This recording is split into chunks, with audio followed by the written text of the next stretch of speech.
We have a different issue in Portugal right now, where we had a very good system with the golden visa, which brought in foreign direct investment, which allowed Portugal and especially Lisbon to be reborn in the sense of it renovated Lisbon. It became a destination for tourism. Tourism at one point was growing 20% year on year until the airport became completely packed and it's overcrowded as it is. Hence them looking at building the new airport and the new infrastructures with their high-speed trains and so on. So in a sense, it has a good idea where what it needs to do with regards to tourism. But right now, the problem with Portugal is that there's a huge divide between the people who are on the property ladder and the people who will never get on the property ladder, given the circumstances which we have and right now. That's getting worse. Okay, you joined me for a very fascinating and interesting conversation with Bobby O'Reilly, better known possibly as a investor and developer in and around Lisbon, and especially the Margem Sul, where you have some interesting projects. Bobby, thank you for joining us today on the Resident Podcast, and that was a great setup for what we're talking about. In a way, it's like the perfect storm for the most incredibly successful picture for everybody, like a win-win. Or it can go the other way, and the gap between rich and poor can get bigger and bigger. And we're here today to talk about solutions for that, because you've seen this. You saw it in Ireland, as you said there in our warm up, and it's something that's happening all over the world. This gap between rich and poor, how speculation and profit is being enjoyed at the top end to the exclusion of our children's generation. It's becoming quite personal, isn't it? I think you said to me, it's as parents, we're thinking, how are our kids going to get on the property ladder? What's their world going to be like? And because you've seen this, you're bringing a very practical possibility solution to the Portuguese housing market. Tell us more about it. Yeah, well, I looked at it from a point of view of, first of all, what are the problems? What are the issues? And of course, affordability being the main one. And then the structure of how the tax system in Portugal sort of keeps the layman down, keeps the working man down with regards to being able to bring home, they call it a living wage, but that's about it. It's a survival wage. And they're not incentivized, employers are not incentivized to increase salaries for even people. And the attitude of the local Portuguese workers, I need a contract more so than a career, because they want that stability. They want that stability for their family, that they can pay their rent, or they can pay their mortgage that they have at the moment as well. And now with even global economics and global issues that's happening, with inflation that's rising and food prices rising and oil that's rising, there's an added, I would say, risk to the jobs they have at the moment, being able to survive within the jobs that they have at the moment. And if we don't correct it now, they're going to become dependent on the state even more so, which the state can't afford. So and the state will then just try and raise more tax on people who are already arguably paying too much of that burden. Yeah, and actually, how it's divided, it's just not fair to either party, to be honest. Right. Yes. You have people who feel that they're entitled. For example, and I know I've said this before, and people think I'm getting at the civil service, but for me, the civil service is a way that it's not how good you are or what you're doing. The fact that you have longevity in a job, basically, there is no reason for me to look to do anything better. But AI won't be long about taking care of that pretty soon. As you've done earlier on in one of your shows, AI and IMA are now basically improving or hoping to improve the IMA situation. Yeah. And AI will, without doubt, take over a lot of jobs in the future and so on and so forth. But if we work with the AI tools, with what we have and the structures of what we have, we can become a lot more efficient and proficient with exactly how we're working. But really what we need to do first is we need to look at what's the main issue here. And affordability is the main issue. Right. There's two ways to correct affordability. The rise in income, and how do you do that? And then basically bringing down the price of houses, and how do you do that? Yes. Okay? And both of those are going in the wrong direction at the moment. Absolutely. And a lot of people think that, oh, Bobby, what are you talking about, bringing down price of houses? There's going to be no profit in it. We work on margins. Developers and construction companies work on margins. They don't work on amounts. They work on margins.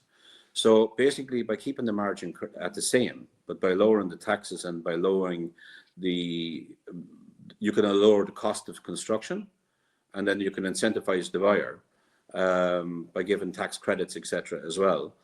And other programs that I have outlined in a paper that I sent you earlier on that will allow people to buy and give a guarantee sort of underwriting from the government with regards to the value over the next 10 years. And what that also does is it allows investors to have confidence in investing in Portugal over the next 10 years, because that's what they're looking for. They're looking for confidence within the governmental structures that, you know, we don't change things tomorrow and the next government comes in, changes that because they didn't think of it, or they're not the people who vote for us, so we need to change for that. And the thing is, really, what they're doing is they're shooting themselves in the foot each time. Yeah. So what there needs to happen is there needs to be a coming together of lobbyists, developers, politicians, etc., with an idea to fix the issue. And not one party can fix this issue, because you're going to only have the other one give out and complain about it because they didn't give it. Yes, quite. So there's two things to do here. One is to understand the idea, and I'd love you to share a little bit more about the sort of technicalities of it, and then make the invitation to people who might come in and make this a win-win that is thinking bigger than personal gain, because there's a lot of stake here. I mean, in some of our communication, you're talking about a pretty drastic situation. And it's not just Portugal that's facing this. It's a globalized issue, isn't it, of how young people, less well-off people are being priced out of the housing market.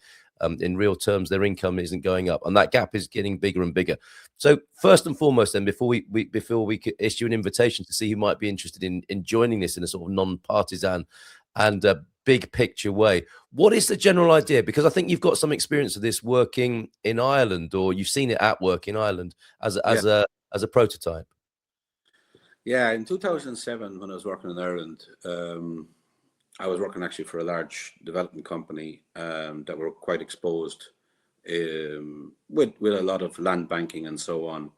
And we could all feel the market change very quickly after Freddie Mae and what was it, Freddie Mac or Fannie Mae or whatever they were, the two big banks. Freddie Mae and Fannie Mac, I believe. That collapsed in the US. And then, of course, that had the roll on through the whole, I suppose, banking crisis, let's call it, throughout the world, which then created the housing crisis. And the problem was that property prices started to fall. Nobody knew where they were going to stop.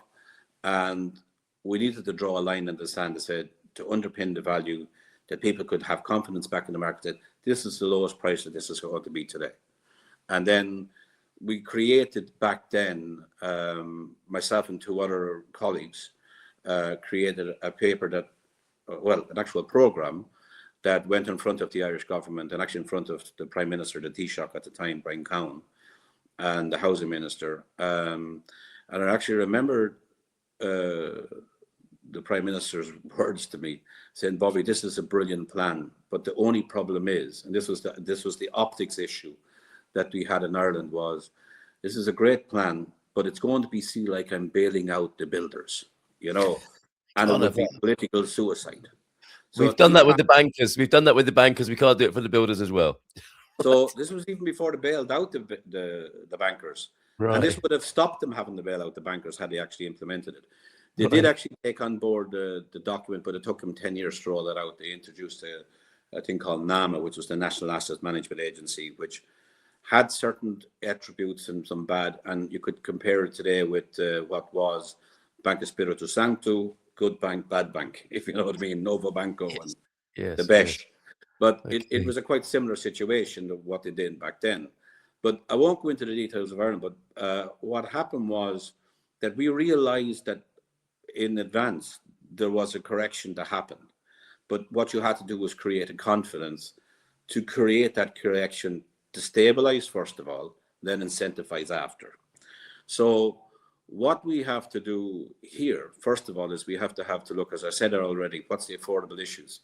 And the issues really are about two things. One is the way the social security and taxation on everybody in Portugal, on the living wage, let's say, it doesn't allow them to compete within a property market of purchasing. So they can't get on the property ladder. Yeah. And then also the taxation that's on the cost of housing, and the fact that there is a limit amount of housing being granted and planning being granted every year. Hence, they brought in a new program to try and speed it up again. But people, even developers, are still afraid to build at speed because they don't know what's going to happen next year. Yeah. Will people be able to afford them next year? What's going on in the world? So they also need that, how would you say, security that there's going to be a market to sell to.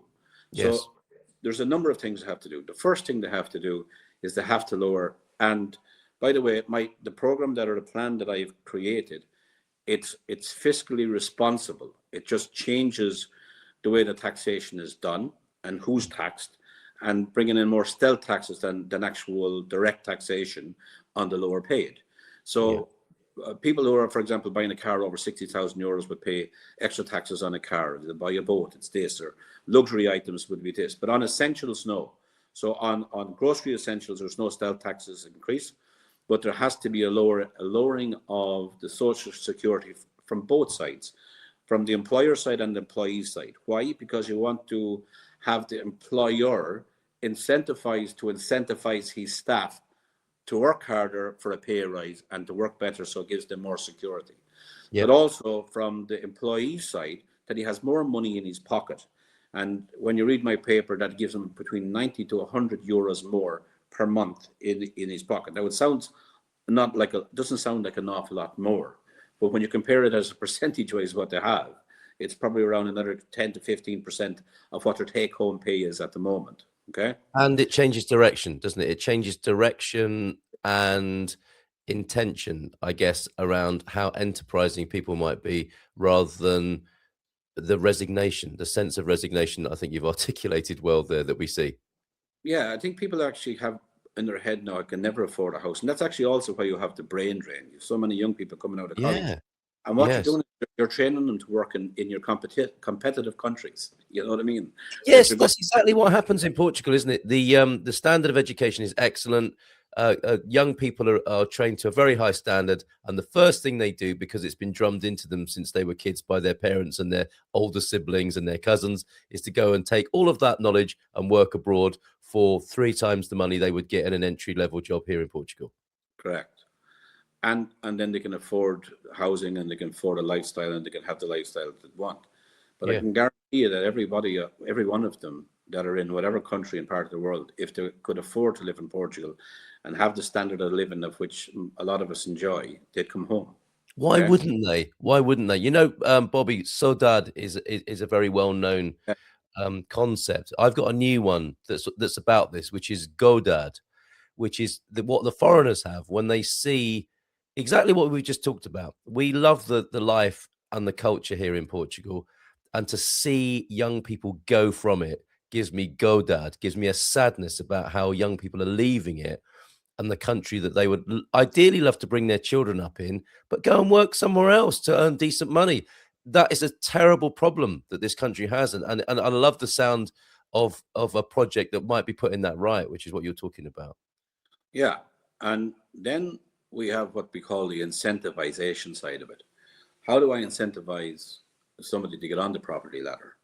And again, being fiscally responsible. And as I said to you, we won't go into the actual mathematical detail of it, but it's in the document that I sent earlier, and it's for sharing for anybody who wants to see it. Okay.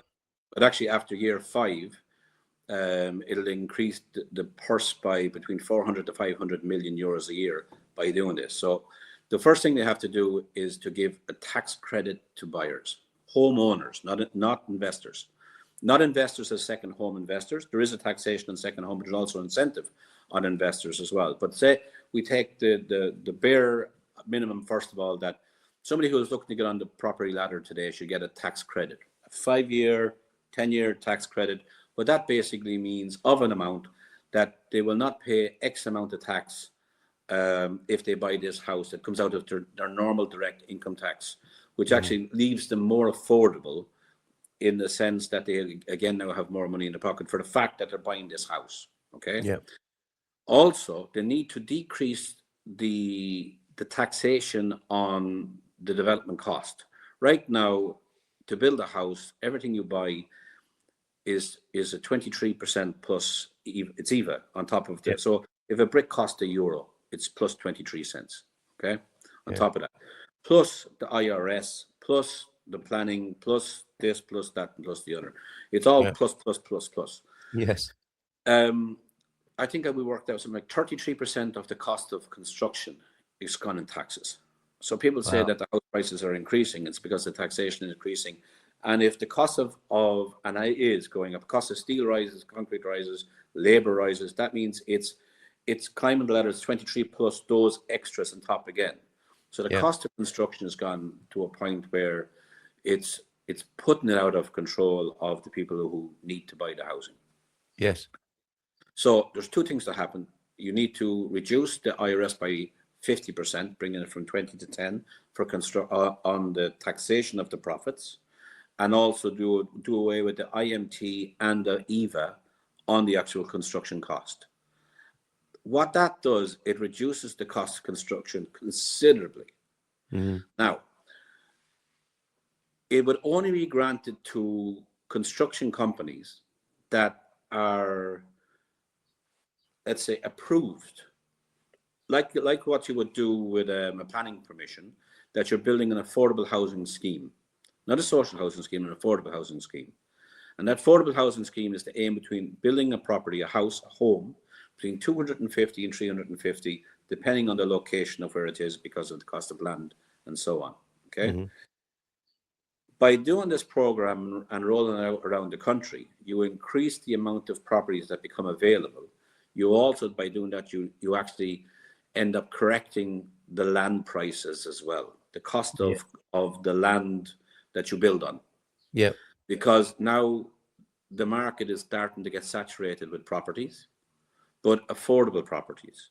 And for a developer to, like myself, for example, to come under those bans, I would have to satisfy the criteria that would be set out by the government, that these houses will be sold at these prices, at these standards, and will be a green house, an A or an A plus house. Okay. Mm-hmm. So I can work out as a calculation, this is what's going to cost me, but it's still within my margin.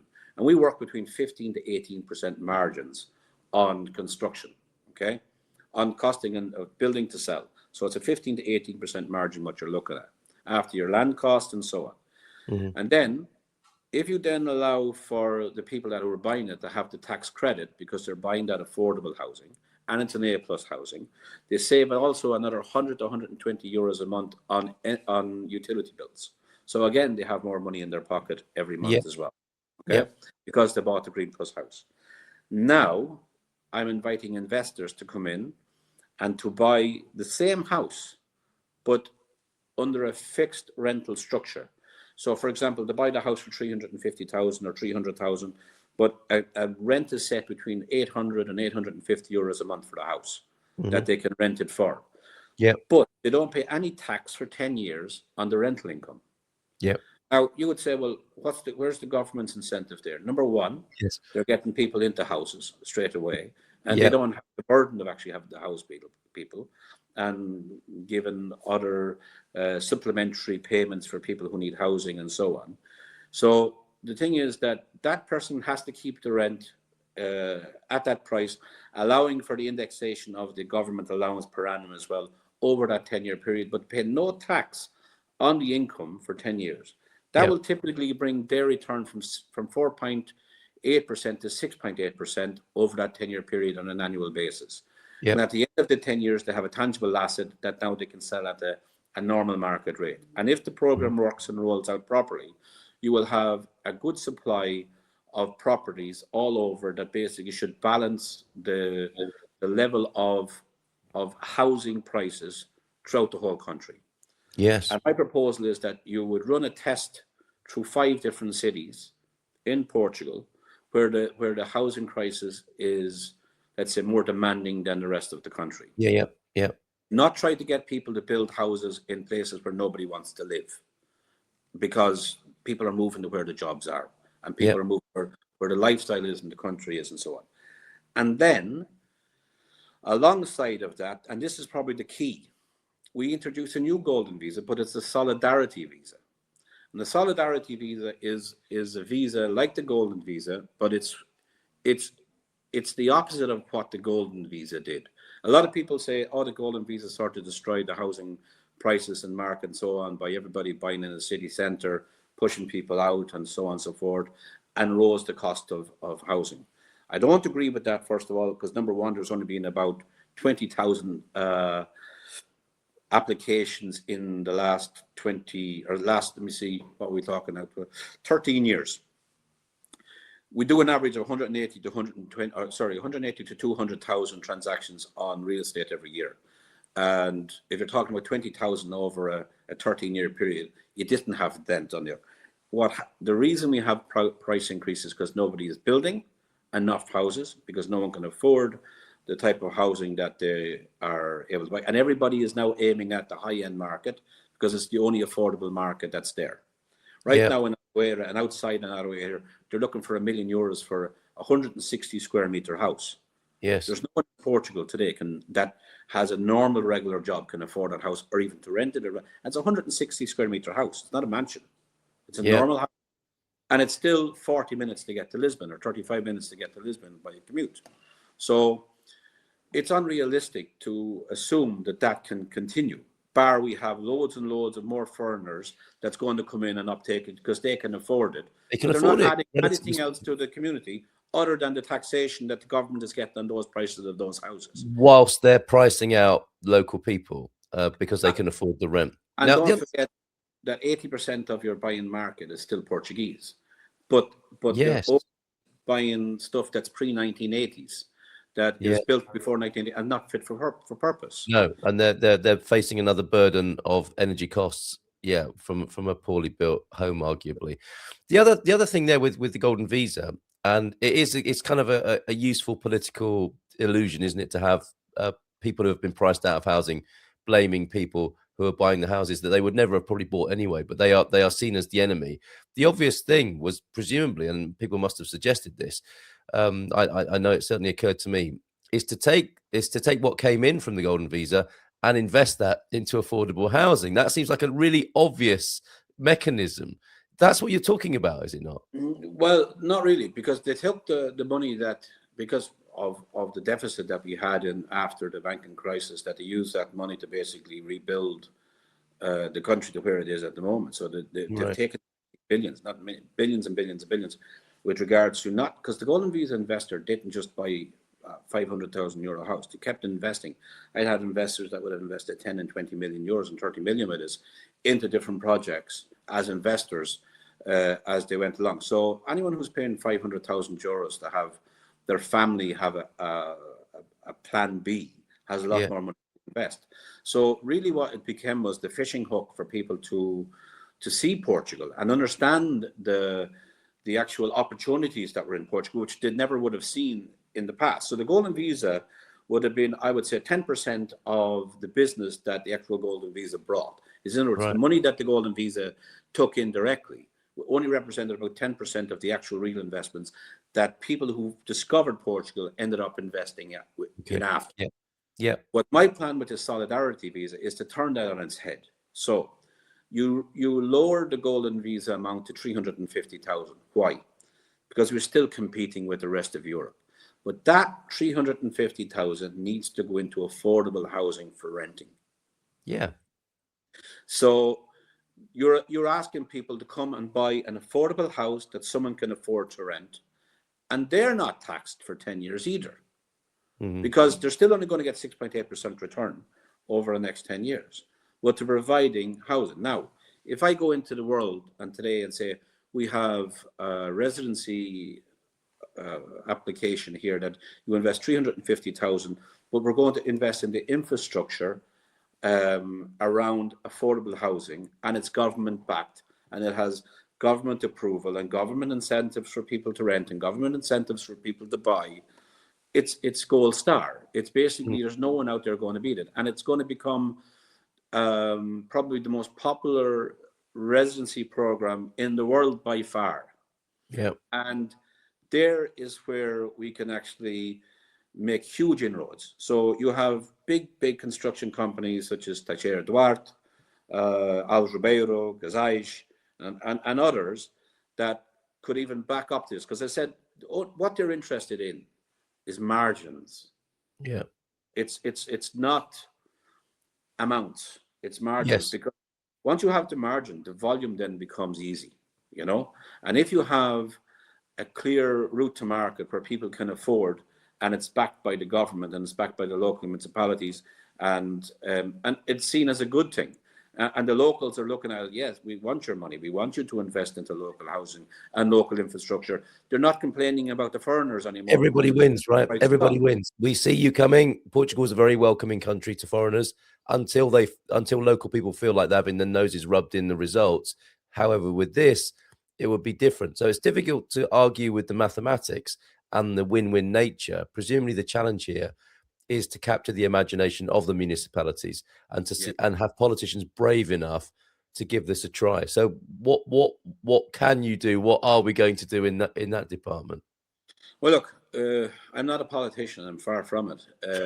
I wouldn't last long in it either. But the thing is, I'm a businessman, and I recognize the opportunity for somebody that has the will and the power to do this. This needs to go to governmental. It needs to probably go through lobbyists. But as I said, it needs to be sort of a bipartisan brainstorming. Look, what I've done is I've created an outline document that shows a way forward. Yeah.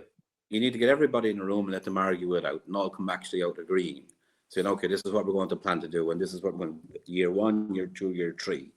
And we suck it and see, you know? Yeah. So basically, it's about, let's try it out, let's do it, see, does it work? How does it work? And then as it grows, you will see that, I believe, you will see that the prices that are out there at the moment will normally come down because now they have to compete. The prices are where they are at the moment is because of the lack of supply and the over demand. And also there is also this over zealous imagination of what people believe their houses are worth. When I started selling houses now away to 12 years ago, the average house inside of her dad was 500,000 euros. And now you have guys looking to sell them for 3.5 and 4 million euros and this kind of crap. Yes. And they're dreaming, you know. They're in cuckoo land, and it's because there was a COVID bounce after COVID, and there was some people who thought, oh shit, I need to buy something here, or if I want this is what I want, this is what I have to pay, and it created a false bubble. Right. That bubble's, it hasn't burst because no one's put a pin in it, but it's hovering, if you know what I mean. Okay. So we're in a dangerous place right now where we're saying that we're building houses only for people who can come to Portugal to afford it, or people who are making a lot of money out of people who are coming to Portugal to buy their properties or their goods or whatever it might be to could afford it. But we're very dangerous by ignoring the mass, which, as I said, 80% of the purchases in Portugal is still Portuguese, but they're buying houses that are not fit for purpose in a modern world. But we are in a position to correct it. And it just means that we need to sit down, think about it, and come up and do the math. Do the math and see how do you balance it. And stealth taxes balances it out. And if you have enough rich people that's coming here that will pay the stealth taxes for the extra and don't mind paying, it'll actually bring down the prices of their $1 million homes and their $2 and $3 million homes as well, because there is more offer. There's more offer in the market. I'm not saying you have to stop building luxury homes or build bigger homes and whatever. So what I'm saying is that there has to be, and I'm not talking about building smaller homes either. I'm talking about if you allow, and you form an approval committee, let's say, in each camera that sets out from the government office that these are the criteria that you have to sign up for, and it's oversaw by regarding how you build, what you build, even building, say, to the BREEAM system with regards to, and actually it corrects a lot of the Portuguese criteria. Sorry, what's that? BREEAM system. Efficiency. Okay. And also what they have to achieve between the European Union as well with regarding housing and environmental issues and so on as well. So there's a lot of win for the government in this as well.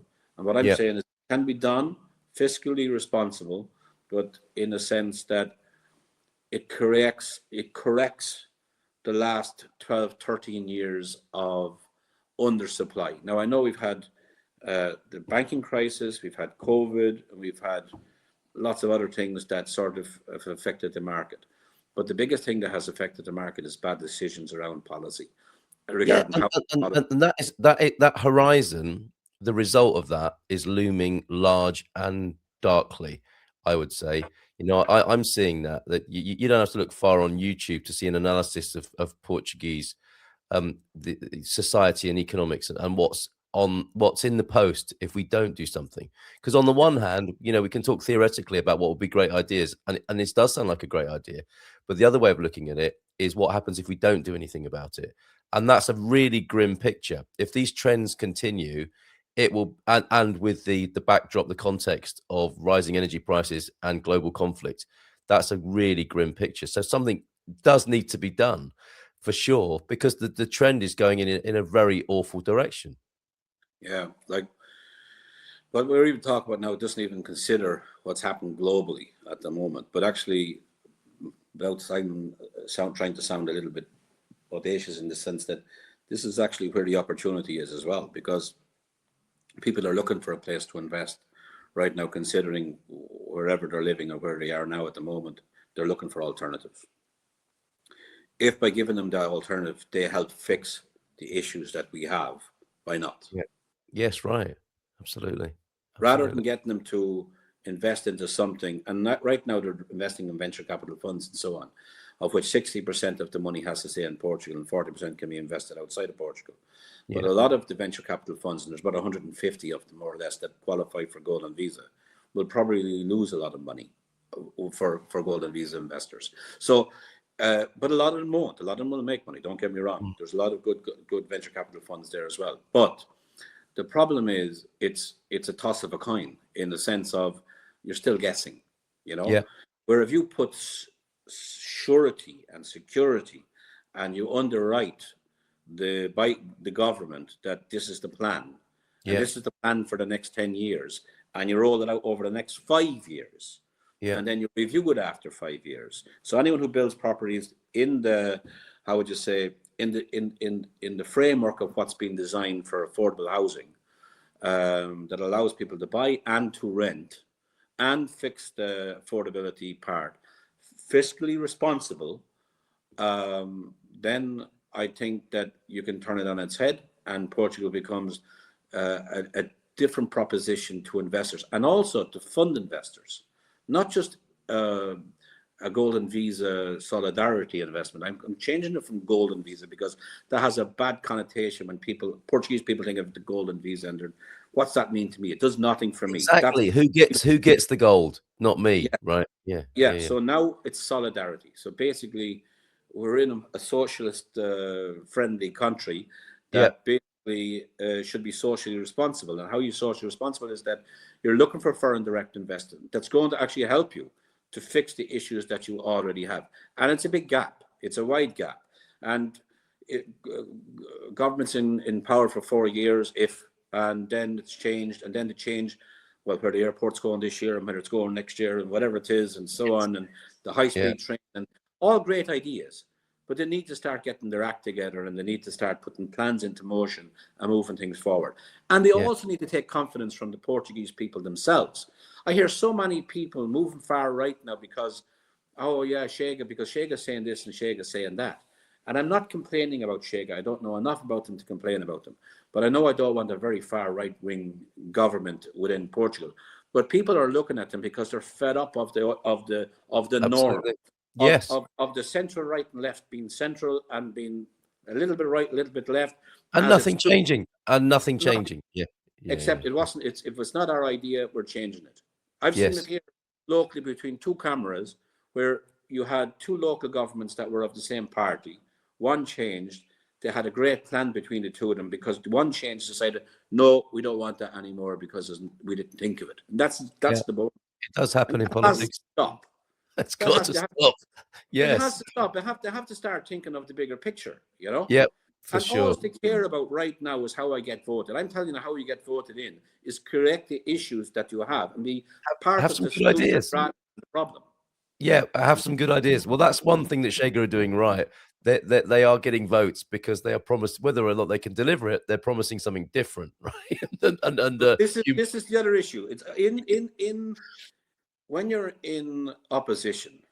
It's a bit like Sinn Féin in Ireland as well. When you're in opposition, you can come up with all that's a bad idea, no's, and we have a great plan and graph. But it has to be fiscally responsible as well. You know what I mean? yes, yeah. But what happens in most countries, and like in the US and everywhere else, we vote in the next guy because we're fed up with the last guy, because you've Yep. complained long enough that we've heard it, that we vote them out, but we're just voting for. UK is the same. Labour's in now because of, Same and everywhere. they'll be in front, and then they'll be out again, and so on. So really, we need to get smart and, in a sense, come together for. I'm an Irish person living in and you're British living in Portugal, but the thing is that. I suppose maybe we have the advantage of looking at it from the outside in and having Yes. worldly experience of travel and business and so on. That I just feel that a lot of the Portuguese themselves have sort of resigned themselves to this is the way it is, and that's how it's going to be. It's so sad. It's so sad to see that, to hear that, and they know they're saying it. They know for themselves that they're saying that and feeling that way, and something else is possible for sure. And another interesting angle on this, Bobby, is that around now is the 50th anniversary of the Portuguese Constitution that came after the Carnation Revolution.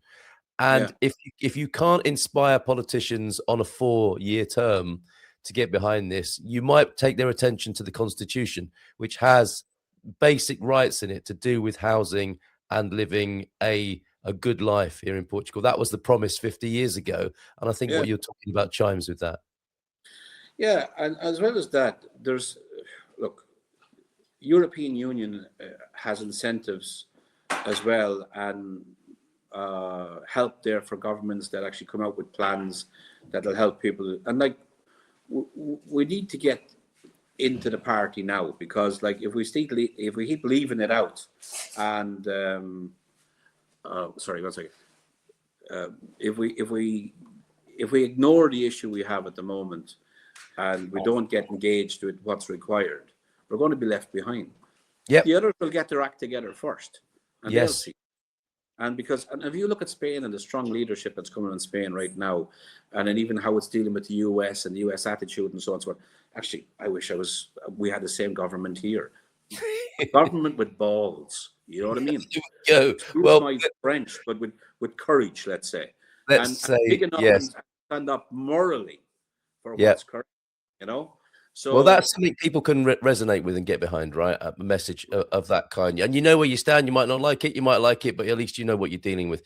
Bobby, this is great. What we'll do is we'll make the paper available on a server somewhere so people can take a look at that and get in touch with you so that we can lobby this and support and share it and have the discussion that you talked about. So I wish you all the best with it. Good luck with the project and everything you're doing there on the Margem Sul.